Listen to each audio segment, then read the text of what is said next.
G'day guys, welcome back to True Footy. We are now about 48 hours away as I record this from the 2025 AFL draft starting with night one on Wednesday night. And Cal Twomey has dropped his hotly anticipated mock draft, which time after time proves to be pretty accurate. So it's always worth a gander. In today's video, I'm just going to go through it. I've had a very brief look over it, and I'm going to go through it and sort of see where it deviates from certainly my own opinion, or at least my own perception of how things were going to happen.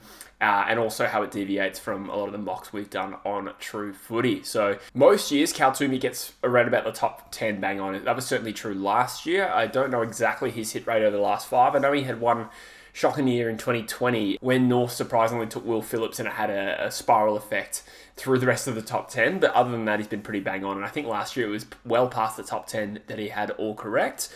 Obviously, with his mocks, I've noticed that generally he doesn't anticipate trades happening, but he broke the story a couple of days ago as I record this, that Carlton were trading its 2 picks to Essendon and North Melbourne, picks 9 and 11. And interestingly, for the first time that I can remember, he's included the trades in this Phantom draft as well, which is obviously going to make it a little bit more accurate. Of course, he can't quite anticipate what other trades are going to happen. I'm sure there's going to be more trades than that. They may just not be in the top 10 or so. So in this video, like I said, got to just simply react to it and see what is new and what is interesting. There's plenty there. And if you do me a favor before we get into it, I'd appreciate it if you subscribe to this channel. Alright, so no surprises. He starts with Willem Dersma to West Coast. I don't think there is any other scenario where this doesn't happen. I don't think a trade is particularly likely. So we can move on from this pretty quickly. We've talked a lot about Dersma on this channel. If not him, it just says might be Cooper Duff-Tytler. So now he has West Coast bidding on Zeke Uland again, probably seen from a mile away. I think even in our mocks we've been bidding him at pick 2. We know he's ending up at the Gold Coast Suns, and we know it's more likely going to be pick 2 than anything else. It makes sense. So we'll move down to here, and this is probably the biggest surprise to me, even as a West Coast fan. I've seen the reports suggesting the West Coast love Harry Dean and they're going to bid on him. I didn't really think that was going to happen at all, to be honest. But now that Toomey's putting it in his mock, it makes me think, shit, there actually might be some legs to this, which is quite fascinating. With all due respect to Harry Dean, I just didn't... I'm surprised to learn that West Coast would seriously rate him as the third best player in this draft pool. But fair enough, that makes it a little bit awkward for Carlton, or a little bit more painful for them. But they're going to end up with Harry Dean anyway. There's no real big surprise there. I just kind of thought this was posturing from West Coast to try and get Carlton's pick 9. Or, maybe they're still trying to get... Carlton's pick 9 via Essendon if there's another trade. We'll put that aside for now. It's interesting that he thinks that West Coast would bid at pick 3. I'm fascinated by that. So we'll move down to pick 4, and the Eagles end up with Cooper Duff-Tytler. I do have a funny feeling Toomey doesn't actually know what West Coast is going to do here. I've read... and listened to a lot of what he's had to say, and just the phrasing of it just sort of implies he's guessing a little bit more. Whereas with, generally speaking, I don't think Toomey's much of a guesser in the top 10, but I don't know if he knows for sure this will be CDT. However, I do also agree that it is the most likely, so I think it's a good educated guess. The Eagles take Cooper Duff-Tytler at this selection, assuming they don't trade it, which Toomey says is very unlikely, but of course it could still happen, I suppose. Then Richmond bid on Dill Patterson. We saw that coming to some extent. Been talked about a fair bit. And then a double bid on Dan Annable, which is fair enough. I mean, they've gone back-to-back, Brisbane. We don't need to play too nicely with them anymore, I wouldn't have thought. So we'll move down to here. And this one is a story that sort of bubbled away, particularly over the last 48 hours, I reckon, that Richmond went to meet Sam Cumming in Mildura, which obviously implies an intention to draft him, and now Toomey's running with him at pick 7. So I'm inclined to back Toomey. I can think of a number of examples where players had coaches or clubs meet with them right before the draft, and it didn't end up happening. I think Clarkson met with Dan Curtin before drafting Zane Dersma in 2023. I think Richmond also met Bo Allen last year, and I want to say, and I can't remember who it was, some club met Ruben Jinby before ultimately not drafting him as well. So we can take that with a grain of salt, although, once again, I do trust Toomey, and we're inside the top 10. I think past the top 10, we can probably think maybe he's not right. But this one, it's an interesting one. I think it's a great move. I think Sam Cumming is a really strong, dynamic midfield prospect, and exactly what Richmond needs. It's just interesting they pick him over Roby in this instance, although, there you go, Sullivan Roby is their second pick. The smokescreen here by Richmond has been some kind of shithousery, and I actually like it. I actually love the I like if it was West Coast doing it, I would find it amusing. But I've seen Richmond linked to so many different players. That Twomeys said, well, if CDT's there, they're not passing him up, so technically in the frame there. Sullivan Roby, the rumour's been strong for ages. Sam coming more recently. There was a bit of a rumour around Dyson Sharp, even Jacob Farrow. I don't know how concrete those ones were. They might have been made up on Big Footy, to be fair. Sam Grill was another player, and Xavier Taylor. I swear I read that Richmond had basically committed to him like last week. So perhaps, once again, we don't know what Richmond are going to do.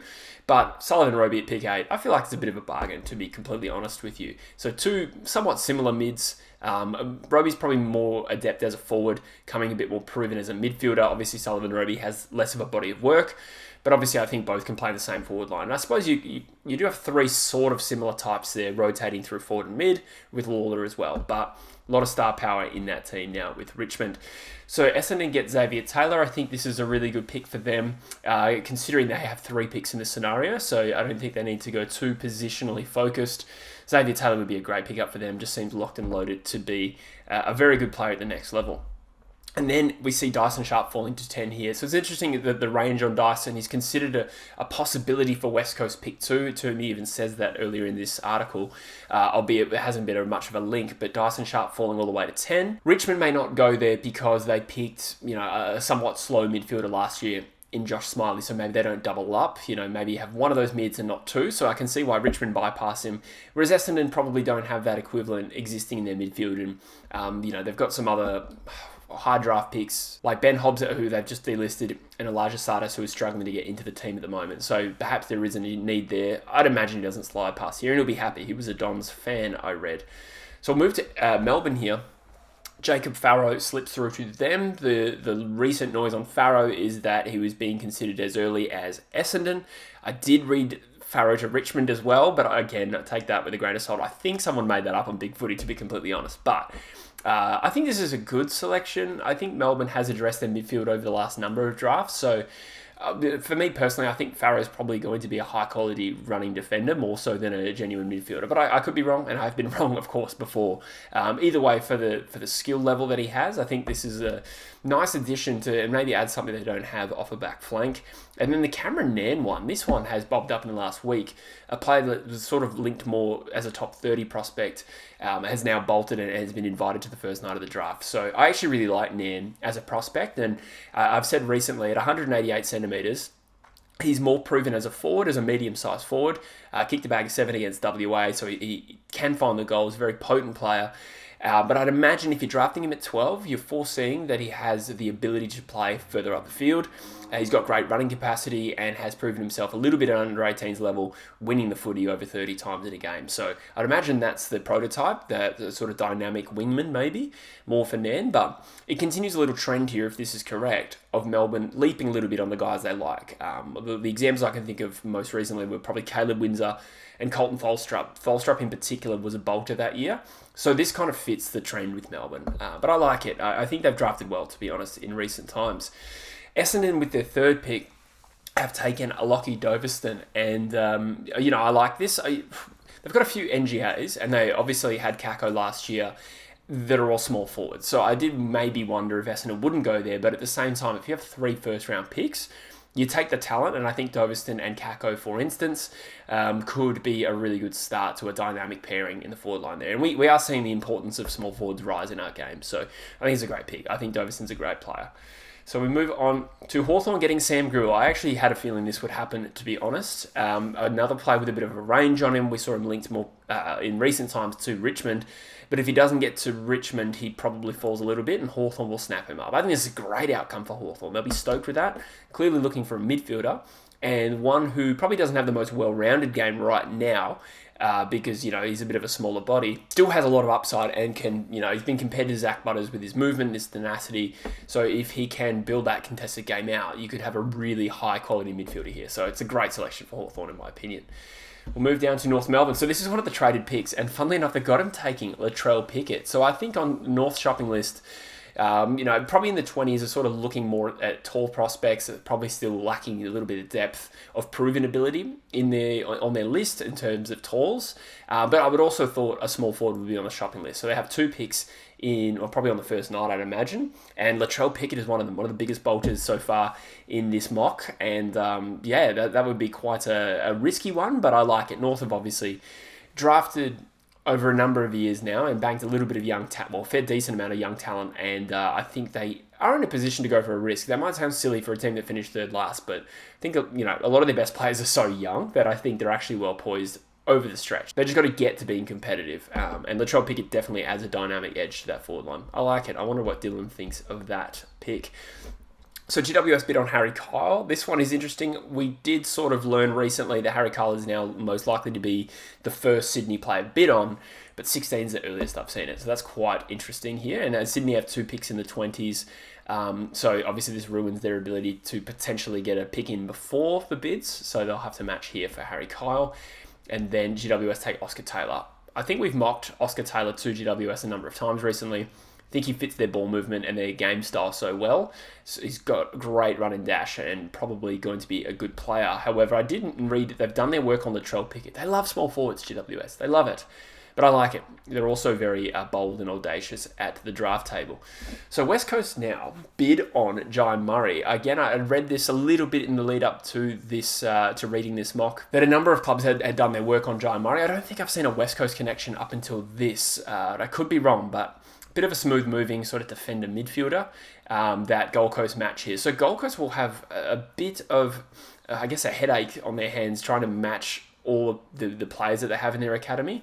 There's also Kobe Coulson and Bo Adensall as well. So Jai Murray here being bid on at 18 is really early. And I'd imagine they're either going to have to go into a deficit next year or let some of these guys go. Which leads us to the first player that fits that description. West Coast selecting Bo Adensall. So, hadn't really considered Adensall for West Coast up until this point too much, maybe a little bit, given that he's an academy player at the Gold Coast Suns. Of course, Twomeys suggesting here that Gold Coast couldn't match and won't match. A bit of a run-all-day midfielder who can accumulate the footy, maybe doesn't have the most hurt factor, but still a bit of a pig, as they say in fantasy terms, and obviously I mean it as a positive. And West Coast do need midfield reinforcement. In this scenario, we're taking a ruckman and a utility. We did need a midfielder, and he may be the best rated player here. So, interesting, would be a bit of a curveball. But again, I think, this deep into the draft, we can assume that Twomey may not be absolutely bang on with this one. Let's move down to the Bulldogs at Josh Lindsay. This one does seem a little more predictable. We've mocked Lindsay to the Bulldogs a few times ourselves, and it makes sense. Got a real point of difference with that laser left boot. And I think would suit the Bulldogs here. I think he's likely to be still on the board. I think they'd take him as well. Adelaide taking Mitch Marsh. Again, not a huge position of need. Obviously, they've got a pretty tall forward line there. I suppose Tex is sort of on the way out. And I know that Mitch Marsh is not quite that kind of key forward. He's a bit shorter and a little bit more like Dan Curtin. So again, not really a position of need, but perhaps the best available South Australian talent. You could also look at Schubert firstly, and then maybe Philippou as well, especially if they want to make a play for Mateus. But Mitch Marsh, I think, will be a good player and a bit of a bargain at 21, I reckon. It's probably just the position part that may see his ranking slip down to 21. Carlton match a Geelong bid for Jack Ison. This is about right for where we expected it. And then Geelong take Blake Threadgold. I like this. I think he is the best available key defender, certainly in this range at the draft. And I could see him going earlier because I could see, certain clubs, when there's scarcity of a position, like a key defender in this year's draft, even Xavier Taylor at 191 is not really that, right? And there's Harry Dean, who's club tied as well. I could see Threadgold going earlier than this, but again, I'll defer to Toomey's contacts and suggest maybe it won't go that early. But, surprises happen. Look at Phoenix Goddard a few years back. So Threadgold to the Cats, I think, is a great key position prospect for him and a bit of a hidden gem, I reckon. Fremantle then bid on Tyler Williams, West Coast match in this scenario. I don't think there's going to be too much concern about West Coast matching this, assuming there's no trades from this point. And, a small forward of the calibre that West Coast desperately need. So then Essendon actually match a bit on Suede. So Fremantle still, they're being pushed back to 26 here, interestingly. Essendon get their fourth player of the draft. Two small forwards, Doveston and Suede. They also got Xavier Taylor and Dyson Sharp. So a pretty well-rounded mix there for Essendon. I think it's a pretty good draft if this is the way it plays out. Before Fremantle get the slider in Aiden Schubert. I don't know if Fremantle strictly need a key forward, but I don't know if they have any glaring deficiencies, so much so they overlook a bit of a slider here in Aiden Schubert. And I think if the talent is right at 26, you take Aiden Schubert. I think that's a good move for them, even if, Josh Tracy's playing really well and there's Pat Voss and I suppose Jai Amos. Maybe there is a way where he can slot into the team in a few years, but either way, Fremantle's really well poised here to take a slider. I just didn't think it would be Schubert. Hawthorn to take Liam Heatherton, a key forward here. A little bit of a bolt in the sense that we probably hadn't considered him much for the top 30, certainly on this channel, but in a lot of the mocks I've read. But bit of an injury-plagued player that I think was highly rated at the start of the year, Liam Heatherton. So that allows North Melbourne to pounce on Harley Barker. Again, we've probably had Harley Barker a little bit earlier than this, but I also think that it's hard to forecast exactly where a player will go when they're coming off an ACL like Harley Barker is. But I think we saw enough this year to know he's an exciting, dynamic talent. But I'll be curious, North Melbourne fans, how do you feel if North Melbourne, with their 2 picks in this year's draft, trading up into the first round, walk away again without a key position talent? I know it's not completely dire at North for key position talent, but would you be more interested in a Schubert or a Ludovic or a Louis Emmett? Up to you. I do understand the need or the desire to go for a Barker and Pickett. There's a lot of excitement there. And Pickett, I think, improves the team short term. Barker obviously has the ACL, but relatively ready-made outside of that. So I think that would be exciting at the very least. We move down to Sydney, matching Lockie Carmichael. So interestingly now, Max King the third at best, ranked Sydney Academy player, at least according to Twomeys mock. He's a running defender primarily, if I'm not mistaken, but he has played in the midfield as well, according to this. Don't know a whole heap about him, but a couple of top 30 picks in a year where they just traded for Charlie Curnow. That's not too bad for the Sydney Swans. Before the Bulldogs take Louis Emmett as a ruckman. Interesting, I kind of thought of him as more as a forward ruck. And I also thought with Will Darcy coming in and the strength of their forward line, maybe, I'd sort of sidelined these types like a Ludovic or a Louis Emmett for them. But, at this point of the draft, maybe you just go talent focused. Ollie Greaves is still on the board here. So that's an interesting slider here. Ollie Greaves has slid out of the top 30 according to Twomey, which is something that I kind of shared prior to this. But he will get picked up, but the Bulldogs preferring Emmett in this scenario. So that's a very interesting mock draft. Of course, a few surprises there. I was surprised, with the picks for my own club. So let me know in the comments if you were similar. North Melbourne not getting at all surprised me to some extent. Maybe I hadn't really considered Doveston to Essendon really realistic, but then again, they didn't have that pick up until they still don't actually have that pick, but that trade hadn't even been talked about 48 hours ago. Bo Adensall going to West Coast surprised me, but everything else probably kind of makes sense. I'm a little surprised to see Xavier Taylor slip through. Overall, I think Toomey's probably likely to be pretty on the money, at least with the top dozen, I reckon. So I'd be surprised if he's wrong about any of those. It could get mixed up if there's a trade. But also don't forget, Twomey also releases a late mail draft. I think it'll be tomorrow or the day of the draft. More likely the day of the draft if I had to guess. And there's always some changes in there, which means you get some last minute information that could shift some of these key moves, which again could also have flow-on effects through the rest of the draft. So it's an exciting time. So let me know in the comments what you think. As for content, I am going to be watching the draft at home on night 1. Dylan will be busy on another channel. It's not my place to tell you exactly what that is yet, but I'm sure you'll see it, and it's a very exciting opportunity for him. And then I will be recording my own reaction video after night 1, and then on night 2, True Footy Live, Footy from the Flats. We'll be back for, our usual show. And then, of course, we'll be back on Saturday as well. I say, of course, like you should have expected that. That's not necessarily the case. Our final live show for the year will be taking place Saturday, November 22nd as well. So that is the run-up to the draft. But you'll see this face again one more time after night 1. And then there will be some off-season content as well, just not as frequent. But let me know in the comments what you thought of this mock, guys. Toomey does a great job, and I'm keen to hear your thoughts. Thanks.